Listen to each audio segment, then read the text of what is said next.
মানুষকে এভাবে মারতে পারে একজন মানুষে? বগুড়ায় মায়ের আশ্রম মাদক নিরাময় কেন্দ্রে সামিউল ইসলাম শুভ নামের এক রোগীকে পিটিয়ে হত্যার অভিযোগ উঠেছে। মঙ্গলবার রাতে শহরের সাপ গ্রামস্থ এলাকায় অবস্থিত ওই নিরাময় কেন্দ্রে এই ঘটনা ঘটে। শুভ কাহালু উপজেলার বাসিন্দা। নিহতের পরিবার জানায়, শুভ দুপচাচিয়া জনতা ব্যাংকের সেকেন্ড অফিসার হিসেবে কর্মরত আছে।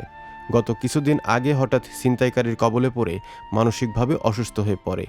এরপর ডাক্তারের পরামর্শ অনুযায়ী মাদক নিরাময় কেন্দ্রে ভর্তি করানো হয়। কিন্তু হঠাৎ আজ রাতে বগুড়া শহীদ জিয়াউর রহমান মেডিকেল কলেজ হাসপাতাল থেকে এক পরিচিত নার্স ফোন করে জানায় যে এখানে একটি বেওয়ারিশ লাশ দেখা যাচ্ছে, তবে তাকে দেখতে শুভর মতো। খবর পেয়ে পরিবার এসে শুভকে শনাক্ত করে। সুস্থ এবং স্বাভাবিকভাবে তাকে কোনো অক্ষত অবস্থায় তাকে মাদক আসক্তি সেন্টারে রাখা হয়েছিল। আজকে আমরা হঠাৎ করে ফোন পেয়েছি, সে আসে মনে করেন যে এখানে এসে হয়ে গেছে, মানে ডেট হয়ে গেছে, মারা যাওয়ার পরে আমাকে খবর দিছে যে বেওয়ারিশ লাশ হিসেবে সে পড়ে আছে মেডিকেল। এখানকার একজন আমাদেরকে ফোন দিতে, আমাদের ওখানকার একজন নার্স আছে, তাই ফোন দিতে এখানকার একজন পড়ে আছে আপনি ভাইয়ের মতো কে পরে কার পড়ছে না, আর 15 মিনিট পরে আসলে লাস্ট মর্গে যাবে বেওয়ারিশ লাশ।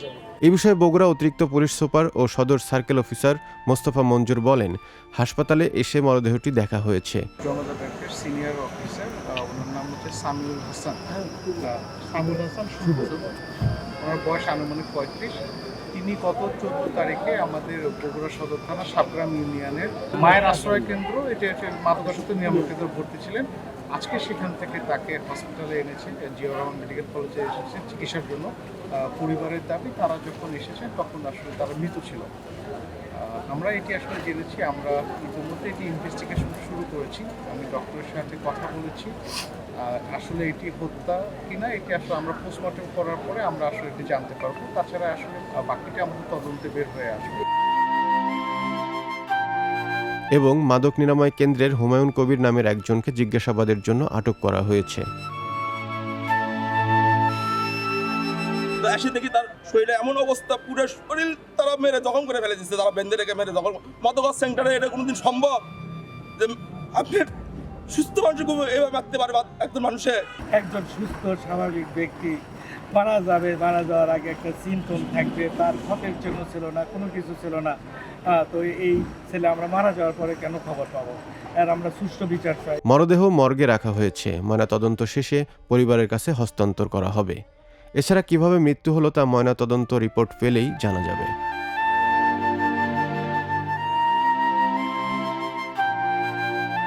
আমাদের যেহেতু শিফটিং ডিউটি, তো আমার আগে যিনি আপু ছিলেন আর কি, তো উনি পেশেন্ট রিসিভ করেছিলেন এবং উনি যখন আমাকে হ্যান্ড ওভার দিয়ে গেলেন তখন আমাকে বলা হয়েছিল যে পেশেন্ট এখানে মৃত অবস্থাতেই আনা হয়েছে, অপেক্ষা করতে হবে। এটা এখন যদি এটা সেই ক্ষেত্রে পেশেন্টের প্রয়োজন হলে সেটা পোস্টমর্টমে যাবে এবং সেখান থেকে কনক্লুসিভ যেটা তথ্য সেটা সেখান থেকেই পাওয়া যাবে আসলে।